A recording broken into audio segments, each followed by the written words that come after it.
Hello, Laws of Notion listeners. I'm Kristen Eulenbrock, and I'm excited to share both an announcement with you and a new episode from our friends at Wyoming Public Media, who produced the podcast, The Modern West. The Modern West podcast documents the evolving identity of the American West. But first, I wanted to let you know that we are deep into reporting for Season 5 of Laws of Notion. So this fall, stay tuned for Gray Territory, the return of wolves to Colorado, where we will bring you deep into the Colorado wolf reintroduction story. Now, I'm eager to share with you a story that I found really fascinating and encourage you to check out the podcast, The Modern West, wherever you listen, or you can find them at themodernwest.org. Today, we head into Wyoming, where state-run elk feeding grounds have become ground zero for a heated debate that echoes familiar tensions in wildlife management. Chronic wasting disease is spreading through these elk feeding sites, pitting hunters against ranchers against conservationists in a decision over whether or not to shut down operations that have fed elk for decades. Similar to our lens, this is a story about science, politics, and the messy reality of managing wildlife in the West. It's about who gets a voice when tough decisions need to be made, and what happens when traditional practices collide with emerging threats. Here's Wasting Away from the Modern West. It can be an almost mythic experience to find yourself in the presence of an elk. Once, backpacking in the Zirkle Wilderness of Colorado in late September, I got up earlier than everybody else and went for a walk. All night we'd heard the bulls bugling, a haunting sound off the cliffs above Bear Lakes. Bushwhacking deep in the old-growth spruce, I looked up to find myself face to face with a huge bull elk.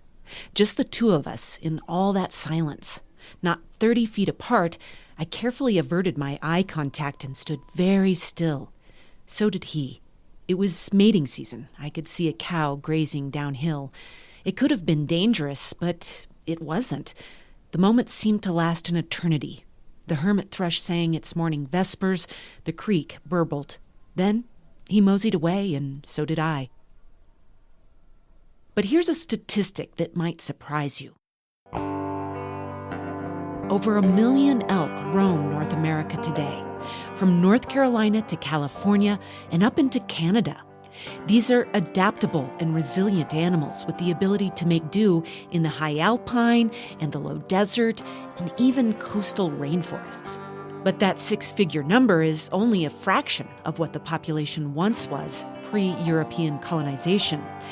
That's according to Bruce Smith, a wildlife biologist who managed elk for the U.S. Fish and Wildlife Service in Jackson, Wyoming, for over 2 decades. The greater Yellowstone area was really the last stronghold for elk in the early 1900s, when they'd been reduced continent-wide from about 10 million down to 50,000. It's around that time, in 1912, that the National Elk Refuge in Jackson Hole was established through an act of Congress to preserve the dwindling population. And it did, playing its part alongside the work of early conservationists. Today, Colorado boasts the most elk in the world, according to their state game agency, and it's thanks to Wyoming. It was around this time that healthy elk from Jackson Hole were introduced into Colorado. But elk today face a new threat, an untreatable, highly transmissible, always fatal brain disease.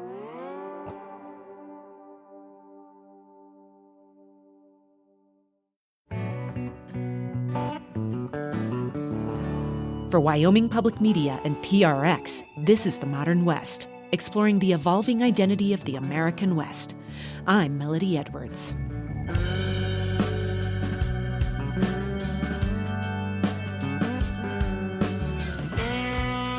Today on the show, our guide is Dante Filppula Ankney, a reporter for KHOL in Jackson Hole.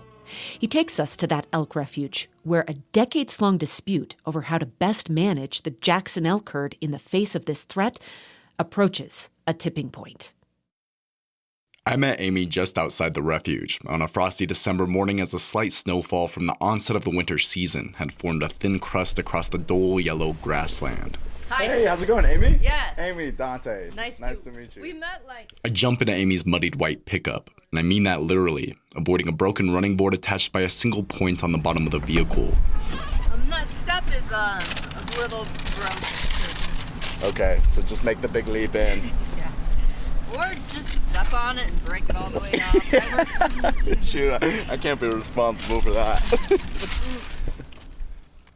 It's the last day of the hunting season on the refuge, the last chance for many hunters in the area to fill any unused tags.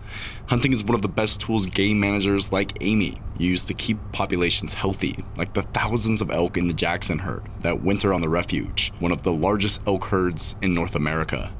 As we drive the highway along the western edge of the refuge, she outlines the day. And so kind of my role today is just continue to check head barrels. So we have 5 different hunter access areas where they can drop heads. So we'll run by those, potentially talk to some hunters, see if they're seeing any elk, seeing if they have any elk down. Be great if we could collect samples in the field. Head barrels are brown metal bins, like a post office drop box, where hunters who harvest an elk on the refuge are required to dump its disembodied head.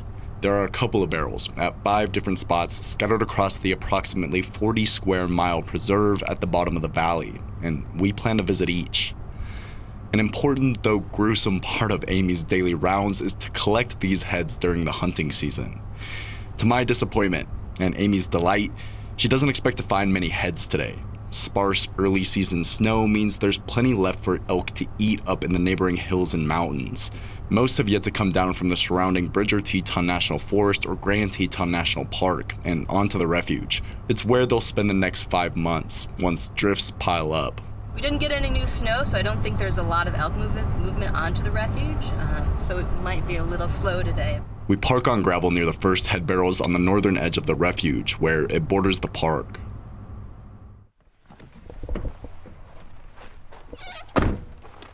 She opens the gate.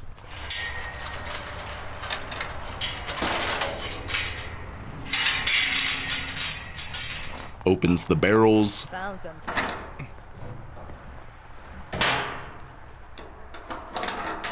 And? What do we got? Nothing. 2 empty barrels. But we have all day, and I'm still holding out hope. The 45-year-old has bounced around jobs in her 18 years in Jackson, Wyoming, the whole time never losing sight of this job, a wildlife biologist on the National Elk Refuge. You can tell she enjoys it. Her frequent laughs end in a bright white smile that send wrinkles across her otherwise young face, and her steely blue eyes reflect the snow-capped Tetons. She joined the U.S. Fish and Wildlife Service 3 years ago as one of the newest members of a small team that manages not only elk but nearly 200 other species, from bighorn sheep and gray wolves to bald eagles and native cutthroat trout to the porcupines and bees that Amy's particularly fond of.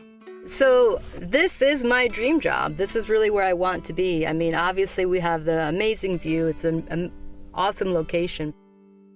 And Amy doesn't just work on the refuge. She lives there, in an over-century-old homestead named the Miller House, after the first superintendent of the then Teton National Forest and Jackson's first female mayor. The log home is where Jackson's first election was held. It served as a post office, a museum, and the refuge's headquarters at one point. Now, as employee housing, it's where Amy is raising her 2 daughters, Astoria and Erilyn. She's seen wolves chasing the Jackson herd from her back door and has mistaken the yips of elk as the barking of her Australian shepherd mage. But there are downsides. Fly traps hang year-round in each window. Amy and her daughters avoid the creaky basement door, she says, is straight out of a horror movie. A healthy draft seemingly moves straight through doors every day in the windy corridor, and she says the pest problem is likely only suitable for a biologist such as herself to deal with. All in all, living and working on the refuge is a privilege. Every day is like, I don't know what I'm going to find out here. I don't know what I'm going to see. And so it keeps it really, really interesting. And it's just a very engaging place. And I don't really want to be anywhere else.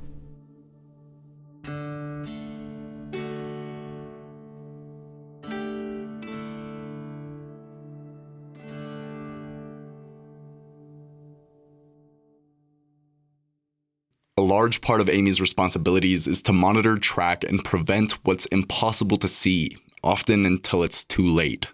What I'm most passionate about is wildlife disease, and so this is kind of like where I get to be in my element, dealing with chronic wasting disease and the other diseases that we just are dealing with on a day-to-day occurrence on the refuge, whether it's elk or pronghorn or bison or bighorn sheep. They all have their potential issues.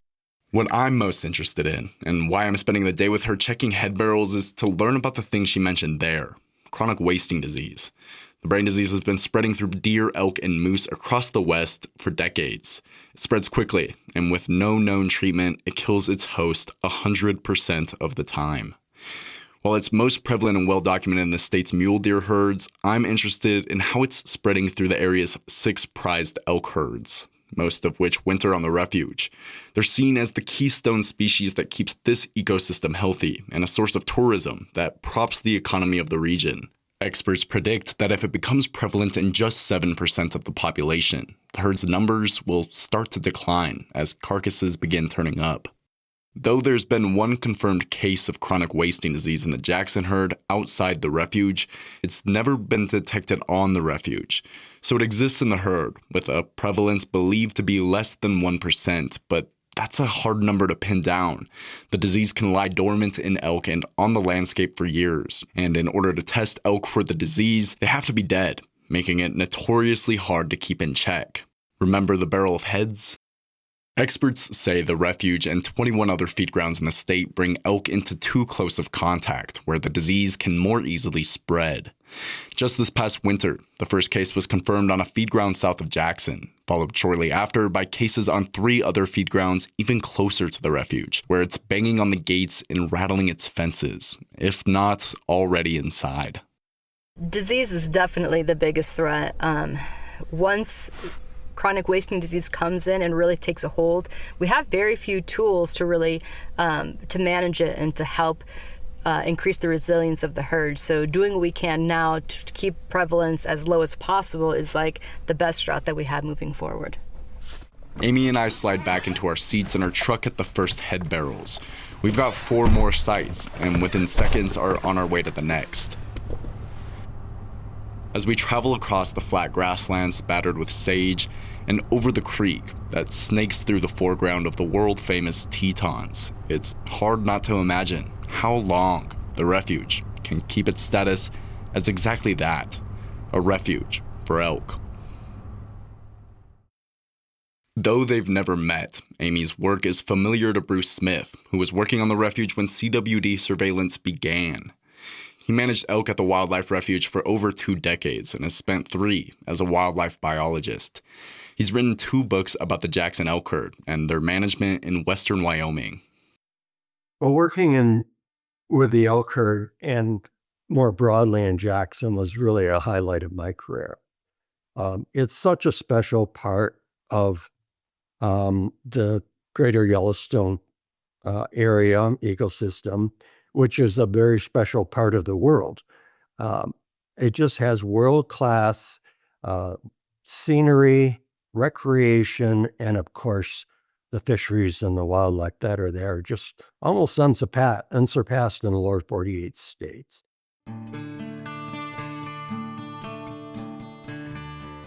The National Elk Refuge was established nearly 15 years before Grand Teton National Park, and 2 years before the town of Jackson incorporated. It's a unique place, one of the first wildlife refuges nationwide, part of a system of 570 today, started by President Theodore Roosevelt in the early 1900s.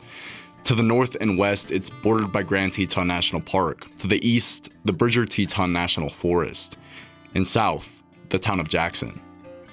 Around the turn of the 20th century, the elk population throughout North America, including in Jackson, dwindled to a fraction of what it was before European colonization. That was due to overhunting and the development of towns and fields for livestock that cut off migration routes that had existed for thousands of years. So elk starved, struggling to find suitable habitat.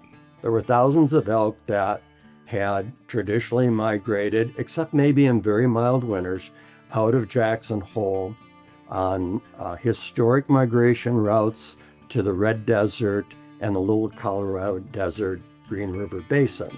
sometimes going as much as 150 miles. A particularly bad winter was visible in the spring of 1909. A journal from a resident now in the Jackson Hole History Museum notes that it was possible to walk 2 miles on the backs of elk carcasses without ever touching the ground. The elk that were still standing wandered into town for scraps and into ranchers' fields to dine on hay they'd put out for their cattle. Human conflicts increased. Something had to be done. And that's when the state of Wyoming in 1909 started pitching hay to the elk. And the reason they did that was twofold. One, to keep them away from the livestock operations, the haystacks, the feedlines. And secondly, to reduce the amount of starvation that would occur in the elk in severe winters. And that just kept getting repeated, and repeated became tradition, and tradition became culture in Jackson Hole. That culture is alive today and still strikes at the hearts of many in the valley. Alongside the refuge and other efforts of early conservationists, populations rebounded nationwide. Not quite to the levels of pre-European colonization, though, since the habitat that cradled those elk no longer exists. These days, there's been a stretch of several years under the target population. The Jackson herd hovers just below 10,000, with the majority wintering on the National Elk Refuge. But it's artificial. That 10,000 number is a boosted population the winter habitat on the refuge doesn't support, due in large part to feeding, a management practice that persists today. My impression is valued the elk because they did provide an economic benefit. Many of the ranchers were also outfitters, and many of the people that weren't either one still hunted elk for meat, subsistence sort of thing. And I think people just took pride in having this wonderful elk herd here. Feeding has left elk dependent. They're conditioned to sit tight through Jackson Hole's winters. And as long as they get feed sometime there, they're going to come back. These are long-lived animals. They have good memories. They bring their calves with them and teach them that. And until that cycle, you break a link in there where they come and they don't find anything to eat there in terms of hay, nothing's going to change. For Bruce and other game managers, under current management practices, it's not a matter of if the disease will be detected on the refuge, it's a matter of when. It's going to happen. And I say that because now CWD is spread from Colorado and Wyoming across 36 states and 4 Canadian provinces. It's sort of a slow-moving epidemic that is relentless. All right, what do you think? Head barrel check number 3 going to pay off for us? It's highly unlikely.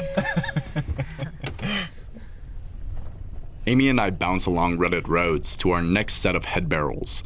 We pass long metal domes that look like a granary bin laid on its side, used to hold the alfalfa pellets that will feed elk throughout the winter.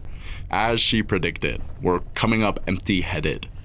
But it's not only the barrels she's checking. She's also looking for elk that have died naturally. Occasionally, she'll park the truck, pull her binoculars from the back seat, and stick her head out the window to scan for signs of a carcass.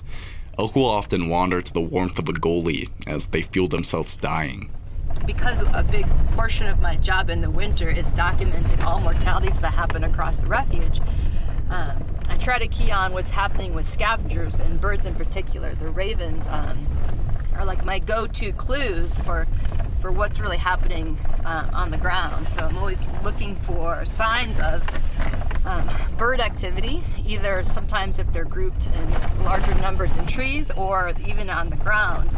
I try to key on those spots, and then a lot of times they're trying to tell me, or they're not trying to tell me, but that's what I'm looking for so that I know that something's dead. Yeah, birds are friends. Birds are friends. And yeah, Amy, it's a working relationship, but more on my side. do you think they're aware of this working relationship? That's a really good question. I mean, I feel like throughout the winter, they, ravens are so smart. Like, I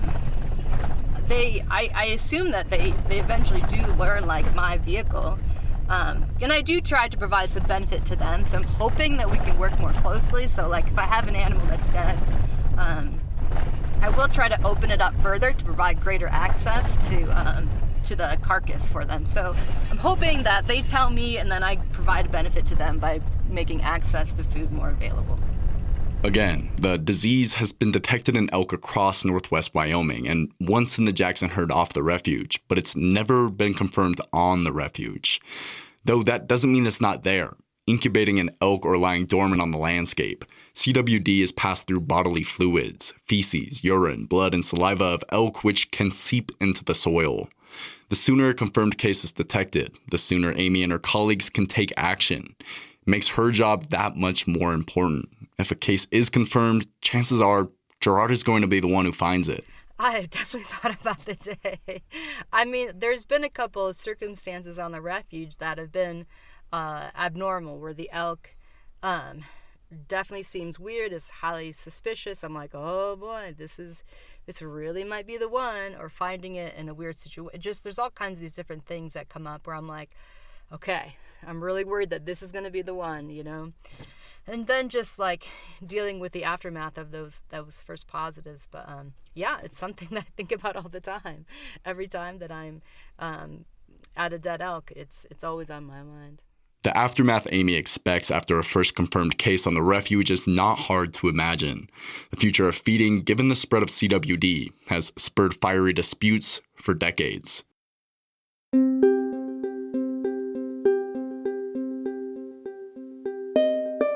From a 30,000-foot view, there are two outspoken camps miles apart. There are those who would like to see feeding stop, and those who would like to see it continued. BJ Hill falls in the latter camp. He has been an outfitter in Jackson Hole for 4 decades. He owns Swift Creek Outfitters and Teton Horseback Adventures. I've been tied to this elk herd my whole life. He touts himself as the largest general licensed elk outfitter in western Wyoming, where he holds 5 permits to hunt elk, offer trail rides, and guide pack trips. He's adamant the refuge needs to continue to feed elk. His livelihood, his neighbors, and his friends' livelihoods, well, they depend on it. There's several families that have put their whole soul into being in the West and having this lifestyle and love the animal itself. And that's another thing. We have a love for these elk. There's beyond anything that anybody can even imagine that's lived around them at the level we have. And granted, they're not my elk. I get it. They're on federal land. They're managed by the people's agencies. But we have a different look at it. And it's in our heart and our soul and our legacy. If feeding stops, he predicts Jackson herd's population will starve and plummet. They won't be able to forage in the winter due to the snowfall that piles up in the valley for nearly half the year. Because the winter range habitat is not there. It never has been. And as long as that snow keeps coming into that country at that level, it will stay like that. Not only that, but it will lead to the same human conflicts that instigated the feeding program a century ago. Elk will wander into town, private property, and neighboring ranches as they search for food, threatening to spread a separate disease, brucellosis, to livestock operations. There were 14 confirmed cases in elk tested by Wyoming Game and Fish last year. They're not going to migrate out of Jackson Hole. They're not. There's nowhere for them to go. And he's not wrong. Game managers would agree with all those points. Where the disagreement lies is just how deadly CWD will be. Hill knows CWD is a threat to the population, but he doesn't think it's as deadly as expert projections make it out to be. CWD is not going to take out them elk at the level that the non-feeding will. Not even close. The United States Geological Survey put out a study last year that offers 5 scenarios for the health of the Jackson herd over the next 20 years, from stopping feeding cold turkey to continuing with the status quo. The population falls, with dead elk in each, most drastically if feeding is continued. Hill disagrees with the projections. He doesn't like any of the 5 alternatives experts suggested. There's a plan in the works right now likely to choose management action within the range of the study. It's behind schedule, but a draft is expected soon. One of Amy's coworkers is writing it right now for the U.S. Fish and Wildlife Service, which will dictate the future of feeding. The National Wildlife Agency has indicated they will likely end up somewhere in the middle, that will continue feeding for some time, with the goal of stepping elk off feeding over years and ending the practice completely. Hill predicts that's what the U.S. Fish and Wildlife Service will choose, and if it rids of the feeding program, he says he'll sue, and likely with the support of the national hunting and outfitter advocacy group, Safari Club International. We build a war chest to fight this, and we will fight it. They can put that in the bank. He expects national environmental groups to sue as well. They have, several times throughout the process. Hill's vehement, federal managers, and the national environmental groups are out of touch with the will of Wyomingites, Wyoming Game and Fish's management strategies, and his peers who have built lives around elk. Their power frustrates Hill. They have beat this thing with a stick. What do? They take it to court, and they throw money at it, and they beat it to death. In the other camp are groups like the Sierra Club, which has sued to stop elk feeding in the past. They tout themselves as the nation's largest and most powerful environmental advocacy group, with over 64 chapters throughout the nation. Kelsey Yarzab works for the Wyoming chapter and lives in Jackson. Has for about 5 years. It really feels like we're approaching a tipping point where we will no longer have control over how chronic wasting disease manifests itself in our ecosystem. So that is really scary to me, especially as someone who really enjoys going out to the National Elk Refuge and seeing the hundreds of elk just hanging out. The Sierra Club and other national and local advocacy groups have been entangled in several lawsuits with the U.S. Fish and Wildlife Service, most recently in 2019 when they sued over the agency's step-down plan, which unsuccessfully aimed to wean elk off of feeding. The thrust of our legal argument was that the service had not designed a plan to do anything to address the concentration of elk on feed grounds. So what we really wanted was a plan with teeth, right? A plan that was actionable, measurable, and was going to have real impacts on how elk congregate on feed grounds. That was not the case. Since the step-down plan was introduced, the refuge is still feeding elk at the same rate, arguably more. Yarzab and the Sierra Club want a clear path that brings an end to feeding. So we do not want to see feeding stopped immediately. We understand the starvation threat, but we also recognize that there are actions we could be taking right now to reduce the spread, and that includes stepping down feeding, phasing out feeding. She feels that private landowners, Wyoming lawmakers, and the state's Game and Fish Department have pressured the Fish and Wildlife Service into non-plans. In 2023, the state decided to continue feeding elk in the 21 state-run feed grounds throughout northwest Wyoming with sideboards to prevent congregation. So the Fish and Wildlife Service wants to do one thing, and the Wyoming Game and Fish Department wants to do another. Yarzab sees the end of feeding as the lesser of two evils. And I think if you look at the data, if you look at the studies, ultimately, our elk population is going to decline no matter what. It is a question of whether we are left with a healthy but smaller elk herd or an unhealthy and smaller elk herd. She stops short of saying there will be more lawsuits ahead of the next plan. Instead, she says they are optimistic that the feds will follow the science and look at ways to rid feeding on the refuge. So many things have changed in Wyoming and around our country in the last century. I think it's time that we start talking about alternatives for feeding. Despite opinions on opposite sides of future management, both Hill and Yarzab agree on some points. You know, I think we feel further apart than we really are. For one, both want a healthy elk herd. They are a keystone species of the region, and their deaths would impact several others. Two, neither believe the feds, the state, or the two sides are collaborating enough. They say it's been minimal and is now past repair. I've been mad for 25 years over this. I have. And a lot of it's been the fact that no one wants to talk to us. No one wants to negotiate. So we get hardened. And last, they agree neither are backing down. So once again, I will stop. I will sue this thing to the death. To the death. I will. We've been involved in this issue for more than a decade, and we are going to continue staying engaged and taking the path that we think is the most likely to bring us to a healthy, wild population of elk. All the while, CWD could already be in the refuge. There's no way to know until a case is confirmed. That, of course, is Amy's job. If a decision is held up in court, it further delays action that both sides feel is overdue.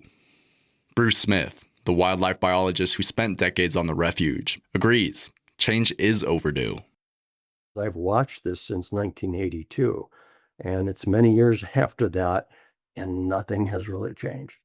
It's somewhat painful to see what is going on and that the appropriate changes in policy are not occurring to prevent what I and many others believe will happen over time. It's not going to happen right away. It's not going to happen maybe even in 5 years, maybe not in 10. But from everything we know about this disease, CWD, it just totally changes the landscape. In the face of CWD, he says the issue is less with feeding and more with the lack of a suitable habitat. Feeding is not the problem, it's a symptom of the problem. The problem is overstocking the range with too many elk.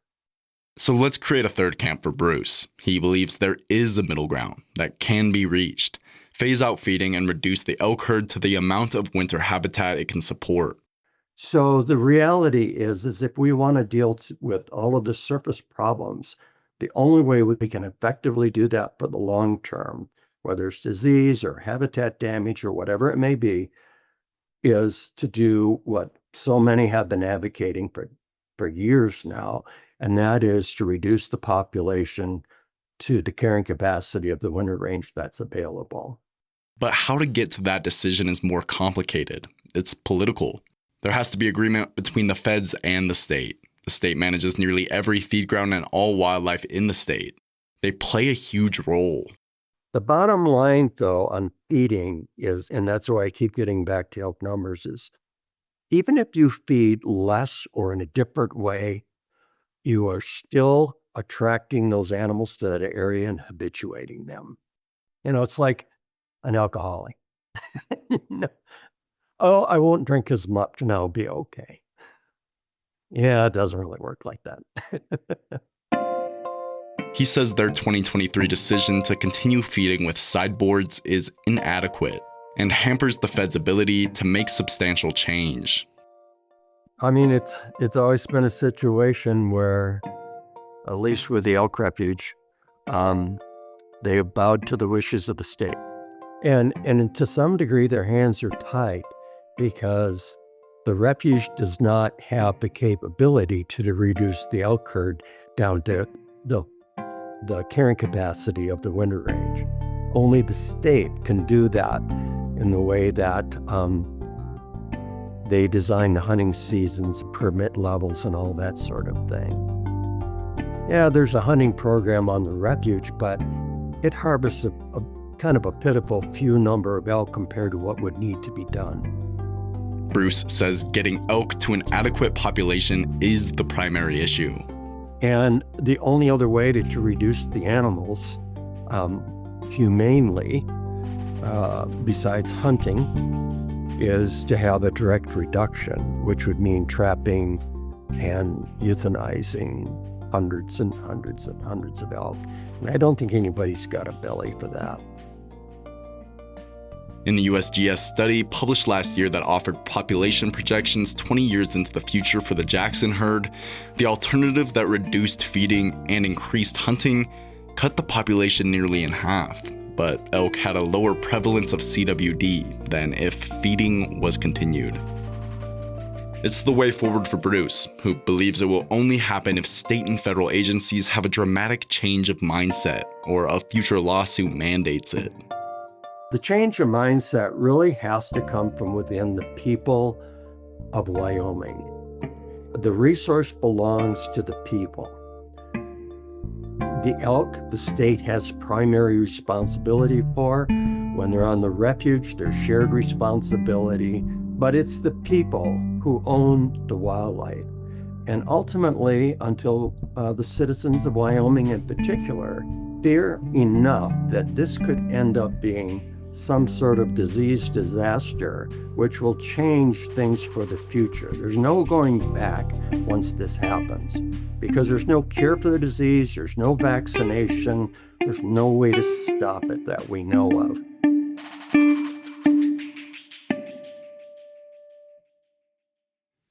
Government isn't the only one dictating the future of elk in the valley. Teddy Collins works for the Greater Yellowstone Coalition, one of a handful of environmental nonprofits using a new tool called elk occupancy agreements to expand winter elk habitat. If we take a look back at our 3 camps, that is stop feeding, continue feeding, and somewhere in between, we'll place Teddy there, somewhere in between. So our agreements aim to allow elk to naturally disperse on winter range, and with the intention being that there will be less disease transmission if elk are free roaming, free ranging on winter range as opposed to congested on feed grounds. The agreement works similarly to a traditional conservation easement, paying private landowners to meet conservation goals. They offer ranchers near feed grounds, like the National Elk Refuge, the opportunity to share the cost of shipping their cattle to land elsewhere, often out of state. And that land, without cattle, is then used as winter elk habitat. Teddy says it also allows ranchers to eliminate the risk of elk spreading disease, brucellosis, to their cattle and move them to a milder climate outside the area's famously harsh winters. So it's a win-win for both the livestock producer and the conservation goal of increasing winter range and reducing reliance on the feed grounds. There are only 3 agreements through his organization in the state, funded entirely by private philanthropy. There are 2 in Teton County in close proximity to the refuge and 1 in Lincoln County. In order to scale up, GYC would need a lot more willingness from ranchers and a lot more money. Willingness is hard to influence. Teddy did not share the names of landowners with agreements out of concern for their privacy and potential blowback. But as far as money, Teddy knows where it could come from. Wyoming Game and Fish spends around $3 million a year on feeding elk. He hopes to prove the agreements work, so in the future, Wyoming Game and Fish could stop feeding and instead use that money on these agreements. And so if some of that money was reduced, if feed grounds were reduced, then theoretically those funds could go towards these type of agreements that utilize winter range on private lands. It's still speculative at this point, but we have been clear that this project may not exist with private funding forever, and that it is our intention to prove a concept and have the Wyoming Game and Fish Department adopt this practice. For now, it's still largely up to Amy and other state and federal game managers to keep elk healthy.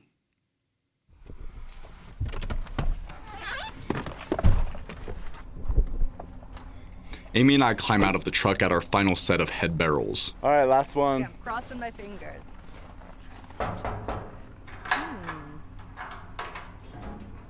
0.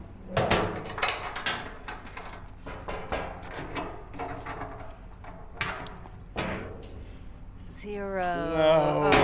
Gosh, I almost feel like it deserved a drum roll too. To really amp up that 0. The 0, Yeah. the nothing in there. Well, Shoot. I think that just kind of tells you how the hunt is actually kind of rolling out towards its end. They're not harvesting a lot of animals at this point, and the head barrels are just reflective of how the hunt's ending. Yeah. Well, sweet. Yeah. Well, I appreciate it. Yeah. Well, I can still show you some heads. They're just not. Yeah, let's go. Let's do it. Amy has stashed about a dozen elk heads from the past few days, sitting in an old wood building next to her home that she and the refuge staff call the blacksmith shop. We're heading there. Where the magic happens. The magic is extracting lymph nodes from elk, the only way wildlife officials can test for CWD and the gold standard for post-mortem tracking of all diseases.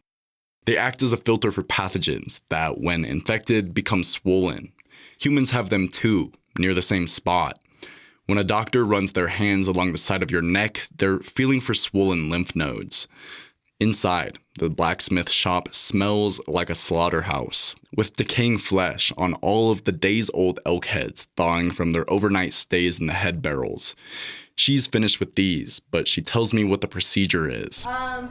She places them on a stainless steel table and pulls out her scalpel to cut a V shape into the side of their neck just behind the jaw, shrouded by muscle.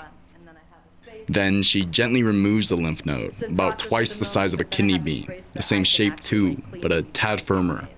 And she places it in a clear container she's labeled with the species, sex, age, and location and date it was found dead.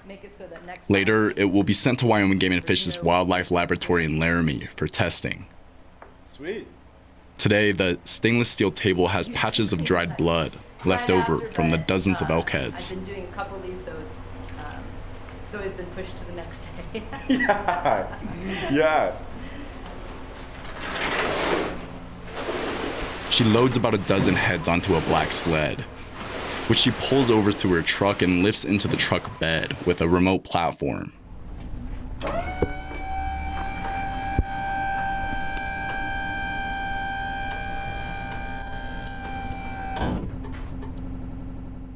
We slide into her truck a final time and take a short drive to a semi-trailer-sized blue crematorium, where all of Amy's samples end up, smack in the center of the refuge. The machine incinerates elk heads and carcasses found on the refuge at up to 1800 degrees, necessary to kill prions, microscopic proteins that hold CWD. So, prions are very hardy, and they're really hard to break down, and they just kind of last for a long time in the environment. And so one way that we can deal with it is by using really high heat. And so the crematory, if we load animals in it, we can dispose of the remains properly without worrying about contamination.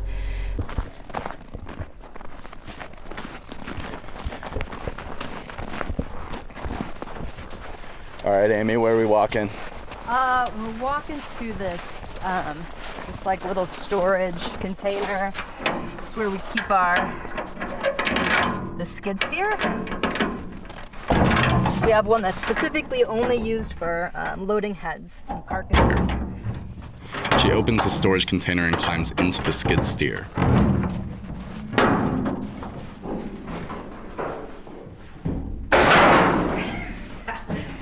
Everything is a process once it gets cold. Yeah, I bet.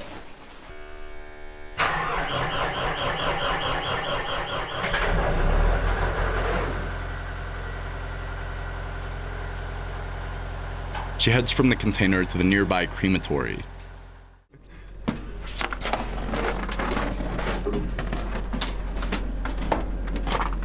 And this is just the generator to make that powers up the actual crematory.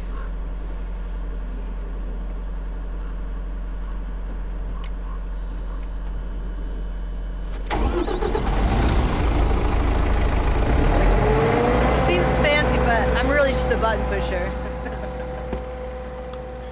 Though Amy's not incinerating elk heads and carcasses in the crematory today, just running through the motions as if she were for this eager reporter, she is loading the dozens of elk heads from the truck bed to the skid steer bucket to the dumpster-like crematory. Sweet. Yeah, it's weird. Not a normal thing people experience in their 9 to 5. Yeah, truly. A winter storm rolling in, concealing the Tetons, is an apt culmination to the day. As Gerard mentioned, she worries about showing people her work. It's gruesome, dealing with death, and the job to an untrained eye may look cruel. Despite the background noise, staunch opinions of what's best for the health of the Jackson herd, Amy's there, day in and day out.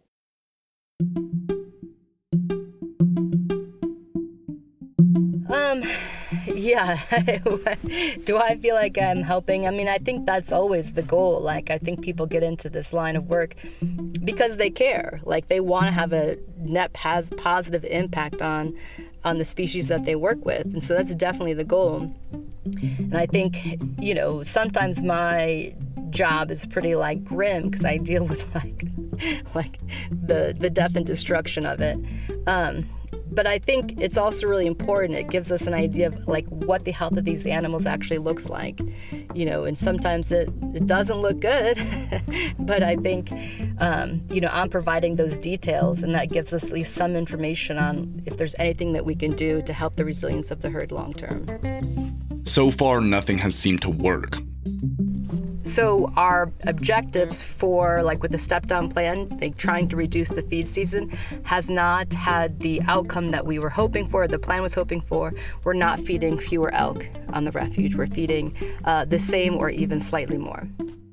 Amy doesn't weigh in on what should be done, but she understands it's not an easy decision to make, with points on both sides. She's likely in Camp 3 with Bruce and Teddy. While feeding does have some benefit, it has some negative parts of it for every elk that is on the feed ground as well. She feels the pressure, but says it doesn't affect her day-to-day on the refuge. I think, you know, it's motivating, and you know, I do have hope for this herd. You know, I think at the time, like they're doing okay, like they're fairly robust, and so there is hope for the future. And I think there's a lot of people who care and who are invested in them, in their well-being. So I think, and there's a lot of really interesting research around CWD. So there is hope for the future. I think, you know, that's what helps us all like kind of battle through the uncertainty of what CWD will look like in this part of the state. Regardless if a change to the management of elk is made and a new plan expected soon, most agree elk are hurtling toward a dramatic decrease in their population. Meanwhile, Amy's doing her best to prevent the inevitable. There's always elk dying, and so we're always doing our best to manage them and, like, you know, keep tabs on everything that's happening on the refuge. But, like, you know, these animals live a hard life, you know? And so I think, you know, taking that consideration when we're talking about management and animal welfare and like how that plays out like in the future and what it means for management and how we view them and how we give them space is all really important. The hard lives of elk became harder when humans involved themselves in their lives. They're the victims of human intervention in a natural process. So as they die, no matter what we do or don't do, we are confronted with a choice. Is it our role to put our hands back on the wheel to steer elk in a direction we choose? And if so, what direction?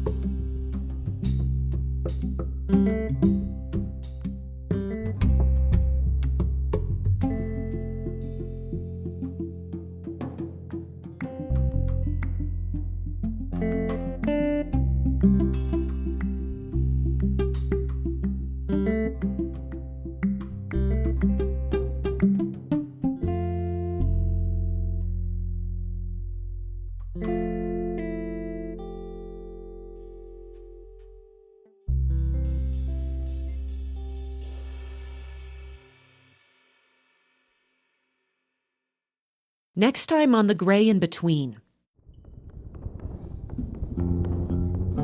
A tribal member and judge on the Wind River Reservation was sent to prison 15 years ago. Now, she helps keep members of the Northern Arapaho and Eastern Shoshone tribes from going back into custody. You know, one of the reasons why I am open to talking to you is I want people to know that there's good on the reservation too. There's people that are trying.